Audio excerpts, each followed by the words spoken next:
Hello. ये मेरी दूसरी वीडियो है। मेरा नाम है Sunita. Welcome to my channel one life. Isn't it very important? So, Purnashree, thank you so much for commenting on my video, my introduction video. And आपने request किया था कि मैं आपके लिए एक वीडियो बनाऊं हैप्पीनेस को लेकर, और आपका जो कंसर्न है वो डेफिनेटली मैं इस वीडियो में बताऊंगी कि आपको क्या करना है। लेकिन आज का टॉपिक है हैप्पीनेस। हैप्पीनेस होता क्या है? डिफ़िकल्ट है? बहुत इजी है? अरे बहुत इजी है। हैप्पीनेस बहुत इजी है। हैप्पी होना बहुत इजी है, कोई डिफ़िकल्ट नहीं है। तो मैंने बहुत सारे लोगों से बातें की है, बहुत सारे लोगों से मैं मिली हूँ। जब मैं उनको पूछती हूँ कि आपको क्या करना है लाइफ में, क्या बनना है लाइफ में, तो मुझे कहते हैं सुनीता, मुझे सिर्फ हैप्पी रहना है लाइफ में, मुझे सिर्फ खुश रहना है लाइफ में। इतना डिफ़िकल्ट है कि आपकी अचीवमेंट ही हैप्पीनेस होगी? बहुत ज़रूरी है। हैप्पी होना बहुत ज़रूरी है। मैं ये मानती हूँ, और ये होता भी है कि आपके 24 घंटे में आपको बहुत सारे मौके ऐसे मिलते हैं जहाँ आप खुश रह सकते हैं। आप कोई बड़ी इवेंट का या बड़े अचीवमेंट का वेट ना करें। आपको पता है कि आप कल हैं या नहीं हैं? नहीं पता है, राइट? इसलिए हम आज के दिन को प्रेजेंट कहते हैं, इस समय को प्रेजेंट कहते हैं। ये तोहफा है, राइट? हमें इस तोहफे को एंजॉय करना चाहिए। सिचुएशन कैसी भी हो लाइफ में, कैसी भी हो, टफ, बहुत टफ, इजी, ओके, बोरिंग, हमें सबको एंजॉय करना है, सारी चीज़ों को। पहली चीज़ आप ये करेंगे कि आप अपने आप को कभी भी किसी से भी कंपेयर नहीं करेंगे कि मेरे पास ये है, उसके पास मुझसे ज़्यादा है, या उसके पास वो है, मेरे पास तो है लेकिन ये नहीं है। ये कभी मत करिए आप, क्योंकि आपको पता नहीं कि आपके पास क्या क्या है, और जिससे आप कंपेयर कर रहे हैं शायद उसके पास हो भी ना, या हो नहीं सकता है, राइट? आप ये ना सोचें कि यार उनके पास तो बहुत सारी चीज़ें हैं, उपलब्धियां बहुत सारी है, लग्जरी है, फैमिली है, लाइफ है, प्यार है, दोस्त हैं, सब चीज़ें हैं, लेकिन शायद आपके पास जो चीज़ है ना वो उनके पास कभी हो नहीं सकती, या फिलहाल तो नहीं है, राइट? तो कंपैरिजन आपको करना ही नहीं है। एक मैंने इंटरनेट पे एक फ़ोटो देखी थी जो बहुत ही सुंदर फ़ोटो थी, और बहुत ही स्वीट फ़ोटो थी, जिसमें 3 बच्चे हैं, रेस में भाग लेते हैं, सम स्पोर्ट्स में दे हैव पार्टिसिपेटेड, और कोई फर्स्ट आया है, कोई सेकंड आया है, कोई थर्ड आया है। तो उसमें से जो बच्ची थर्ड आई थी वो सबसे ज़्यादा खुश थी। जो फर्स्ट और सेकंड आया उनसे भी ज़्यादा खुश जो बच्ची थर्ड आई है वो खुश है, राइट? क्योंकि वो अपने उस पल को एंजॉय कर रही थी, वो अपने उस पल में खुश थी, वो अपनी उस उपलब्धि से खुश थी, वो अपने उस अचीवमेंट से खुश थी। यही करना है हमें अपने हर एक अचीवमेंट से खुश रहना है। आप अपनी जर्नी देखिए कि आप पहले क्या थे, अभी क्या हैं, इससे बेहतर आप बन सकते हैं क्या? आप कंपेयर करना चाहते हैं ना, तो आप अपने आप को अपने से कंपेयर कीजिए कि आपकी एक जर्नी कैसी रही है। अब ये जो रेस की जो फोटो क्लिक कर होती है कि कौन फर्स्ट सेकंड थर्ड आया, जो फर्स्ट और सेकंड आए थे वो तो शॉक थे, यार ये इतना खुश क्यों हो रही है, she is not the winner, I am the winner and she is the lowest in the rank. लेकिन वो सबसे ज़्यादा खुश थी, तो वो भी शॉक्ड हो गए और वो अपनी खुशी एंजॉय करना भूल गए, जबकि वो तो फर्स्ट आए थे, और वो दूसरे जो विनर थे वो सेकंड आए थे। वो काफ़ी ज़्यादा रैंकिंग में काफ़ी ज़्यादा उस बच्ची से सुपीरियर थे, लेकिन वो अभी अपनी खुशी जो काफ़ी बड़ी है उसे एंजॉय करना भूल गए, करेक्ट? लेकिन वो बच्ची ने अपनी छोटी सी खुशी, उसके लिए वो बहुत बड़ी होगी, उसने बहुत अच्छे से एंजॉय की। यही एक अंतर है। आपके पास जो है वो बहुत ही बहुमूल्य है, वेरी प्रेशियस। आप उसे एंजॉय कीजिए, जो भी है। आपके रिश्ते हो, आपके कपड़े हो, आप जैसे दिखते हो वैसे, आप जैसे बात करते हो वैसे, आपके जितने फ्रेंड्स हैं, आपकी जो एक अचीवमेंट रही है स्कूल में, कॉलेज में, पेरेंट्स के साथ, मम्मी डैडी के साथ, बहुत सारी चीज़ें आप सीखते हैं। मम्मी डैडी का भी कुछ सीखते हैं तो आपके लिए वो भी एक अचीवमेंट हो गई। बहुत सारी छोटी छोटी जो खुशियाँ होती हैं दिन भर की, आप उसे एंजॉय कीजिए। दिन में एक बार आप सिर्फ ये सोचिए कि आपने आज सबसे अच्छी चीज़ क्या की, और कल आप ये जो आपने सबसे अच्छी जो चीज़ की है उससे आप बेटर क्या कर सकते हैं। Correct. Purnashree, this is for you. First of all congratulation, आपने एक बेबी बॉय को जन्म दिया है, उसके लिए बहुत बहुत बहुत बहुत congratulation from one life channel. You given birth to one life, and आपको सबसे पहले कॉन्ग्रेचुलेशन बेबी के लिए, और दूसरा कॉन्ग्रेचुलेशन मेरी तरफ से इसलिए है कि आपकी सोच बहुत अच्छी है। आप जिस तरह से सोचती हैं, आपने जिस तरह से मुझे मैसेज टाइप किया है और जिस तरह से रिक्वेस्ट की है इस वीडियो के लिए, उसके लिए कॉन्ग्रेचुलेशन एंड थैंक यू, क्योंकि आप सबके बारे में सोचती हैं।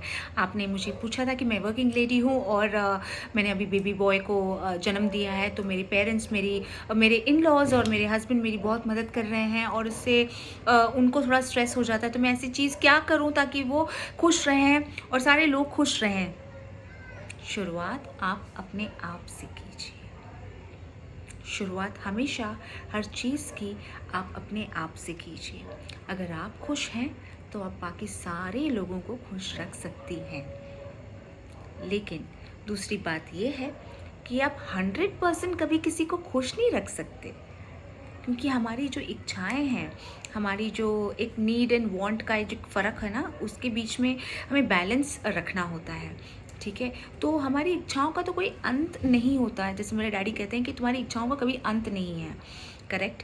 तो तुम्हें तुम्हारी इच्छाओं का नियंत्रण रखना चाहिए, यानी उसको एक मॉनिटर करना चाहिए कि आप कितना कर सकती हैं और क्या कुछ कर सकती हैं। जहाँ तक बड़ों की बात आती है, अपने पति की बात आती है, you should just respect them first for having the entire help arranged for you। तो आप रिस्पेक्ट करें, आप उनका ध्यान रखें, केयर करें। ठीक है, आप उनसे प्यार तो करते ही हैं, लेकिन प्यार करते हैं वो दिखाएं। ठीक है, बहुत सारे लोग अपने लाइफ में बहुत सारी चीज़ें लूज़ आउट कर जाते हैं या खो देते हैं बिकॉज़ वो एक्सप्रेस नहीं कर पाते, वो एक्सप्रेसिव नहीं होते हैं। कि हाँ यार, मैं प्यार तो करता हूँ या करती हूँ, लेकिन मैं बता नहीं पाऊँगी, या मैं बहुत ख्याल रखता हूँ लेकिन मैं जता नहीं पाऊँगी। आपको करना होगा, आपको बताना होगा, आपको जताना होगा, क्योंकि सामने वाला आपका दिमाग नहीं पढ़ सकता। वो सिर्फ आपको देख सकता है, आपको ऑब्ज़र्व कर सकता है, आप जो भी उनके लिए करते हैं वो नोट कर सकता है। तो आप अगर बहुत प्यार करते हैं अपने हस्बैंड से, डेफिनेटली जो करते होंगे, अपने इन लॉज से, वो आप दिखाएं। उनकी केयर करते हैं तो वो भी आप दिखाएं। और hats off to all the ladies, सारी लेडीज़ को जो वर्किंग लेडी हैं और एक अपना घर भी संभालती हैं। प्रेगनेंसी के बाद ये तकलीफ़ें थोड़ी जो बैलेंस करने वाली जो तकलीफ़ें होती कि हमें एक बैलेंस स्ट्राइक करना होता है, वो डिफ़िकल्ट हो जाता है। पहली चीज़, क्योंकि आपकी बॉडी वैसी नहीं होती है, फिज़ियोलॉजिकली आप अलग हो जाते हो। ठीक है, साइकोलॉजिकली आप बहुत ज़्यादा अलग हो जाते हो। ठीक है, तो ये दो चीज़ से ही एक पर्सनालिटी बनती है, फिज़ियोलॉजिकल एंड साइकोलॉजिकल। फिज़ियोलॉजिकली सबसे इम्पॉर्टेंट चीज़ ये है कि सबसे पहले आपको अपना ख्याल रखना है, अपने पति से भी ज़्यादा, अपने इन लॉज से भी ज़्यादा, अपनी बच्चे से भी ज़्यादा इस समय आपको अपना ख्याल रखना है। ठीक है, फिज़ियोलॉजिकली यानी कि आप टाइम से एक्सरसाइज करें और टाइम से खाना खाएं। Self love is very important, आप अपनी केयर करें। ठीक है, फिर आप दूसरी चीज़ या दूसरा पर्सन इस डिस्कशन में सबसे ज़्यादा इम्पॉर्टेंट होता है, वो आपका बच्चा। अगर आप स्वस्थ हैं, आप सुंदर हैं बाहर से और अंदर से, तो आपका बच्चा भी वैसा ही होगा। ठीक है, क्योंकि बच्चे जो होते हैं ना, 5 साल तक बहुत चीज़ें बहुत अच्छे से ऑब्ज़र्व करते हैं। उनके कॉन्शियस, सबकॉन्शियस लेवल सारे एक्टिव होते हैं, वो सारी चीज़ें नोट करते हैं। एक थ्योरी है साइकोलॉजी में कि जब हम छोटे होते हैं, हम बहुत सारी चीज़ें ऑब्ज़र्व करते हैं, बहुत सारी चीज़ें नोट करते हैं, ठीक है। और फिर वो सारी चीज़ें हमारे बिहेवियर में दिखने लगती हैं, हमारी जो पर्सनालिटी है उस तरह से बनने लगती है। 5 साल तक तो बच्चे का दिमाग भी उसी तरह से शेप होने लगता है, वो सारी चीज़ें अब्जॉर्ब करता है। तो इसलिए हम ये कहते हैं ना कि बच्चे के सामने मत झगड़ो या बच्चों के सामने अच्छे से रहो, क्योंकि बच्चा सारी चीज़ें ऑब्जर्व करता है। जहाँ तक अपने हस्बैंड की बात आती है, वो तो डेफिनेटली आपकी मदद करनी चाहिए उन्हें, और ज़्यादा, पहले से ज़्यादा प्यार करना चाहिए, क्योंकि वो आपके हस्बैंड हैं, ठीक है। तो उसमें तो नेगोशिएशन है ही नहीं। बट हाँ, अगर आप अपने हस्बैंड को ये दिखाना चाहते हैं कि थैंक यू, आप मेरे लिए इतना एफ़र्ट ले रहे हैं, या आप मेरा इतना ख्याल रखते हैं, तो प्लीज़ दिखाइए, ठीक है। हर दिन आप कुछ ऐसी चीज़ें कर सकती हैं, या जब भी आपको कुछ समय मिले, कुछ ऐसी चीज़ें कर सकती हैं जो उन्हें पसंद है, क्योंकि इससे प्यार और स्ट्रॉन्ग होता है, इससे चीज़ें काफ़ी सुंदर हो जाती हैं। इन लॉज़ के लिए भी कि आप अगर उनकी रिस्पेक्ट करते हैं तो दिखाएं, आप उनसे प्यार करते हैं तो दिखाएं, क्योंकि हमारे जो बड़े होते हैं ना, उन्हें ज़्यादा कुछ नहीं चाहिए होता है आपसे। आप खाली उनकी रिस्पेक्ट करें, उनसे प्यार करें, उनकी मदद करें जब भी उन्हें कोई भी मदद की ज़रूरत होती है, तो बस आप ये चीज़ कीजिए। लेकिन ये चीज़ याद रखिए कि सबसे पहले आपकी खुशी है, आपका खुश रहना बहुत बहुत बहुत ज़्यादा ज़रूरी है। फिर बाकी सारी चीज़ें आप बहुत अच्छे से मैनेज कर लेंगी, ठीक है। जहाँ तक काम का सवाल आता है कि आप काम और बच्चा कैसे मैनेज करें, काम, बच्चा और घर कैसे मैनेज करें, तो एक चीज़ तो फेयर एंड स्क्वायर होती है कॉर्पोरेट वर्ल्ड में, या आप जब काम करते हो, कि आपको 8 घंटे काम तो करने हैं, आपको आपका एक ड्यूटी होता है, वो जो आपको करना ही है। लेकिन अगर आप वर्क फ्रॉम होम हैं, आप घर से काम कर रही हैं, तो इसमें थोड़ी राहत आपको ये होगी कि आप बीच में एक शॉर्ट ब्रेक ले सकते हैं। जैसे कि शॉर्ट ब्रेक लेकर एक अच्छी सी चाय बना के पी लो, या आप अच्छा सा कुछ खाना खा लो, या डेफिनेटली बच्चे की फीडिंग कर लो। लेकिन अगर आप ऑफिस जा रही हैं, तो ऑफिस में भी आपको शॉर्ट ब्रेक लेना बहुत बहुत ज़्यादा ज़रूरी है, क्योंकि आपका मेंटल हेल्थ बहुत ज़्यादा सुपीरियर होना चाहिए, ठीक है। मेंटल हेल्थ सुपीरियर होने के लिए आप कुछ रॉकेट साइंस नहीं है इसमें, आपको सिर्फ और सिर्फ अपने आप को अकेला रखना है, मेडिटेट करना है। मेडिटेशन नहीं आता है, नो प्रॉब्लम, आपको सिर्फ आंखें बंद करनी है और ब्रीथ करना है। आप जो ब्रीथ इन और ब्रीथ आउट कर रहे हैं, उस पर ध्यान रखना है, बस इतना। बिकॉज जब हम ब्रीथ इन और ब्रीथ आउट करते हैं और उस पर ध्यान रखते हैं, तो हमारे ब्रेन को ऑक्सीजन बहुत कॉन्सेंट्रेटेड वे में मिलता है, which is very very important. जैसे मैंने कहा कि जब आप प्रेग्नेंट होते हैं तो आपके दोनों चेंजेस आते हैं, physiological and psychological. Physiological challenge में ये होगा कि आपने बहुत वेट गेन कर लिया है। साइकोलॉजिकल चैलेंज में ये होगा कि आपको काफ़ी सारे डिफरेंट इमोशंस, आप बहुत सारे डिफरेंट इमोशंस के थ्रू जाएंगे। कभी गुस्सा आ जाएगा, कभी बहुत बहुत ज़्यादा आप इमोशनल हो जाएंगे, रोने लगेंगे, और कभी आप बहुत ज़्यादा कंफ्यूज रहेंगे। ये चीज़ें बहुत नॉर्मल है, क्योंकि मदरहुड भी एक ट्रांजिशन होता है, माँ बनना भी एक ट्रांजिशन होता है, एक बदलाव होता है, ठीक है। तो इसमें सबसे ज़्यादा, क्योंकि बच्चा आपके हिसाब से नहीं चलेगा, आपको बच्चे के हिसाब से कुछ समय तक चलना होगा। उनके सोने का पैटर्न, उनके खाने पीने का पैटर्न एक अलग होगा, क्योंकि वो भी एक ट्रांजिशन में है। वो पहले आपके अंदर थे, आपके वूम में थे, अब वो बाहर है। उनकी लाइफ वो पहले एक अंदर थी, अब वो बाहर में बहुत अलग है, ठीक है। तो ये उनके लिए भी एक ट्रांजिशन है, आप उनको भी समझिए, अपने बच्चे को भी समझिए। बहुत ज़्यादा गुस्सा हो जाना, बहुत ज़्यादा रोना बच्चे का, और बहुत ज़्यादा खाना, ससु पॉटी भी एक चीज़ है। तो जिस चीज़ की उन्हें भी आदत नहीं है, तो आपको वो भी एक रिस्पेक्ट करना है कि यार इनको आदत नहीं थी, क्योंकि वो तो बस अंदर ही अपनी, उनकी एक छोटी सी दुनिया थी आपके पेट के अंदर, आपके वो में उनकी एक छोटी सी दुनिया थी, वो उसी में जीते थे। लेकिन अब उनके लिए एक बड़ा प्लेटफॉर्म आ गया है, उनके लिए एक बड़ी दुनिया आ गई, तो वो उसको एक्सेप्ट करने में भी उन्हें थोड़ा समय लगता है, ठीक है। तो उसे भी आप एक समझें, और वो बहुत ज़्यादा गुस्सा हो जाएं या बहुत रोने लगें तो उसे आप सब चीज़ को आप प्यार से हैंडल करें, प्यार से, बहुत ज़्यादा प्यार से।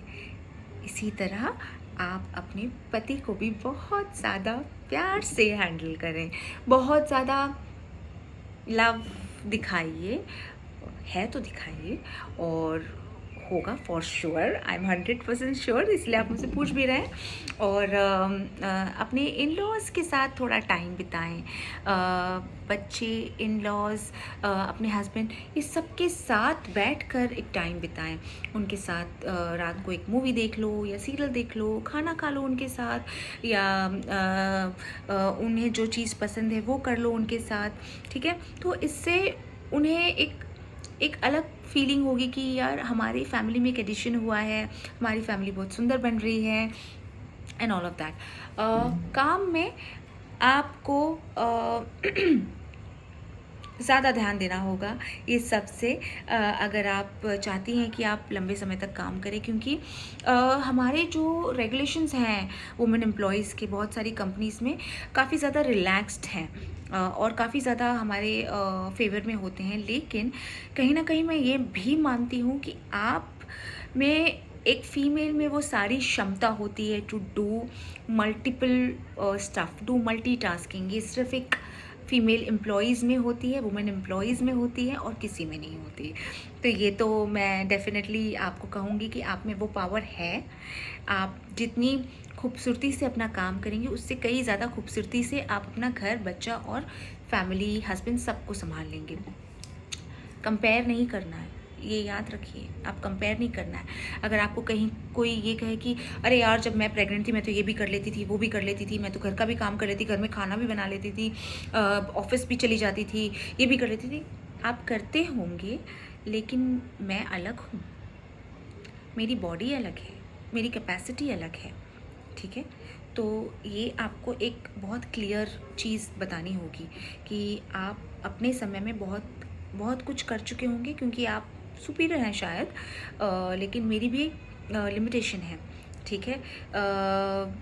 हर आईफोन और हर दूसरा जो फ़ोन होता है वो सेम नहीं होता है, दोनों बहुत अलग होते हैं, ठीक है। तो ये एक बहुत क्लियरली आपको बहुत लोगों को समझाना पड़ेगा, क्योंकि एक्सपेक्टेशंस लोगों की कभी बंद नहीं होती, और कंपैरिजन लोग हमेशा करते हैं। तो आपकी क्या लिमिटेशन है ये आपको बहुत अच्छे से बताना पड़ेगा सबको, अपने हस्बैंड को, अपने इन लॉज़ को, अपने फ्रेंड्स, कलीग्स, सबको बताना पड़ेगा कि यार मेरी लिमिटेशन ये है, मैं इतना ही कर पाती हूँ, मैं इतना ही कर लूँगी, लेकिन मैं जो भी करूँगी बहुत सुंदर सुंदर तरीके से करूँगी, बहुत अच्छे से करूँगी, परफेक्शन के साथ करूँगी, ठीक है। ये तो हो गया आपका रिलेशनशिप मैनेजमेंट, और ये तो हो गया कि आप कैसे बहुत सारी चीज़ें मैनेज करेंगी। लेकिन जहाँ बात आती है मेंटल हेल्थ की, तो मेंटल हेल्थ में आपको ये तो डेफिनेटली 100% ध्यान रखना है कि आप मेंटली 100% हेल्दी रहें, ठीक है। आपको अगर नेगेटिव थॉट्स आते हैं या नेगेटिव कोई भी थॉट प्रोसेस आता है, उसे सबसे पहले आपको बंद करना है। मेरे लिए बोलना बहुत इजी है, लेकिन आपके लिए करना, मैं समझ सकती हूँ, मुश्किल होगा, इम्पॉसिबल कुछ भी नहीं होता, ठीक है। आपको जब भी कोई नेगेटिव थॉट आता है, आप उसे बंद करके पॉजिटिव ही सोचिए, ठीक है। आप जितना पॉजिटिव सोचेंगे उतना पॉजिटिव आपका एक लाइफ होगा, आप खुद भी बहुत खुश रहेंगे। जैसे रोज़ खुश होने के लिए क्या करना चाहिए? When you look good, you feel good. When you feel good, you do good. You work good. सब यहाँ से शुरू होता है। मैंने जैसे पहले कहा, सब अपने आप से शुरू होता है। तो कभी अगर आपको लगता है कि आप बहुत अपसेट हैं, आप वो सारी चीज़ें कीजिए जो आपको अच्छी लगती है, सारी चीज़ें। अगर आपको ड्रेसअप होना अच्छा लगता है, कीजिए। अगर आपको कुछ खाना नया बनाकर खाना अच्छा लगता है, कीजिए। आपको शॉपिंग, रिटेल थेरेपी कहते हैं जिसे, आपको वो करना अच्छा लगता है तो शॉपिंग पे चले जाइए, कोई नहीं है साथ, अकेले चले जाइए, बहुत ज़रूरी है कि आप अपने साथ भी बहुत सारा समय बिताएं, क्योंकि सबसे ज़्यादा इम्पॉर्टेंट अगर कोई है तो वो सिर्फ़ और सिर्फ आप हैं। आप अपने आप को कभी भी किसी से भी कंपेयर नहीं करेंगे। ये मैं बहुत बार रिपीट कर चुकी हूँ, क्योंकि हमारे दुखी होने का कारण ही कंपैरिजन है और कुछ नहीं होता है, ठीक है।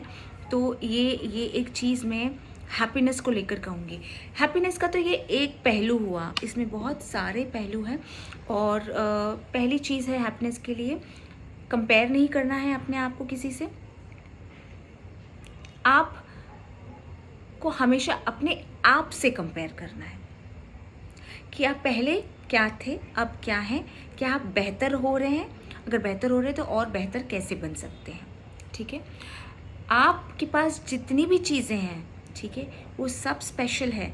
जो आपके पास जो चीज़ें हैं ना, बहुत लोगों के पास है नहीं, या जो जो उपलब्धियां हैं आपके पास, वो बहुत लोगों के पास नहीं है, उनके लिए वो सपना है।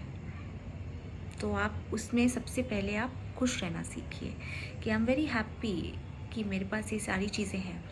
आप जितना ज़्यादा थैंक यू बोलेंगे, यानी हम कहते हैं ग्रैटिट्यूड, जितना ज़्यादा आप रखेंगे उतना ज़्यादा आप खुश रहेंगे, ठीक है। बिकॉज आप जब थैंक यू बोलते हैं, आप वैल्यू करते हैं अपने हस्बैंड को, अपने इन लॉज को, अपने बच्चे को भी बोलिए थैंक यू, आप सब मेरे लाइफ में हैं। थैंक यू बोलना घड़ी घड़ी, time and again is very very important, because आप सारी चीज़ की वैल्यू कर रहे हैं। जब आप किसी को थैंक यू बोल देते हैं ना, तो उसके चेहरे पे एक अलग स्माइल आ जाती है ना। और जब आप किसी को बताते हो कि यार मैं आपसे बहुत प्यार करती हूँ या करता हूँ, चेहरे पे स्माइल आ जाती है। अगर वो बंदा भी आपसे प्यार करता है तो प्रपोज कर रहे हो तो मामला अलग है उस पर हम अलग वीडियो बनाएंगे तो 3 चीज़ें याद रखनी है आपको। कभी भी किसी और से अपने आप को कंपेयर नहीं करना है। और कभी भी अगर कंपेयर करना है तो डेफिनेटली आपको अपने आप से खुद को कंपेयर करना है कि पहले आप क्या थे और क्या है। आपको थैंक यू बहुत बोलना है, ठीक है। आपको हर चीज़ के लिए थैंक यू बोलना है, आपको यूनिवर्स को भी थैंक यू बोलना है, और अपने आसपास के जुड़े हर सारे लोगों को थैंक यू बोलना है, ठीक है। आप अपना ख्याल रखें, मेंटली, फिज़िकली अच्छा खाएं, अच्छा पहने, एक्सरसाइज करें, क्योंकि फिजियोलॉजिकली आप बहुत अलग लगने लगे हैं। तो आप एक्सरसाइज करें। आप अपना योगा करना चाहते हैं तो आप योगा कर लीजिए, जिम जाना पसंद है तो जिम कर लीजिए, आपको वॉकिंग पसंद है तो आप वॉकिंग कर लीजिए, आपको रनिंग पसंद है तो रनिंग कर लीजिए, अगर आप ट्रैकिंग, बहुत सारे लोगों को ट्रैकिंग का शौक है तो वो ट्रैकिंग कर लीजिए, ठीक है। तो ये सारी चीज़ें आपको जो अच्छा लगता है फिजिकल फिटनेस के लिए, आप तो सारी चीज़ें कीजिए, क्योंकि फिजिकल फिटनेस सबसे ज़्यादा इंपॉर्टेंट है। अगर पुरानी कहावत है, या that's a saying in English, that health is wealth, and Indeed it is, तो हेल्थ ही सही में वेल्थ होती है। और हेल्थ का मतलब है physical health and mental health. तो मेंटल हेल्थ के लिए आपको H for health and H for happiness, ये याद रखना है। तो मेंटली आप खुश रहिए, फिजिकली आप खुश तो हो ही जाएंगे, राइट। और अगर आपको मेरी वीडियो पसंद आई है तो like, subscribe and share, comment. अगर आपको कोई दूसरी वीडियो चाहिए मेरे कोई भी कंटेंट पर, या आपको कोई कंटेंट सजेस्ट करना है तो आप मुझे प्लीज़ बताएं। मुझे बहुत खुशी होगी दूसरा वीडियो भी अपलोड करने के लिए आपके लिए स्पेशली। सो पूर्णाश्री और this is for you, and thank you for commenting on my video, and I wish you all the best for your new journey, and God bless you, and stay connected and keep watching me. One life.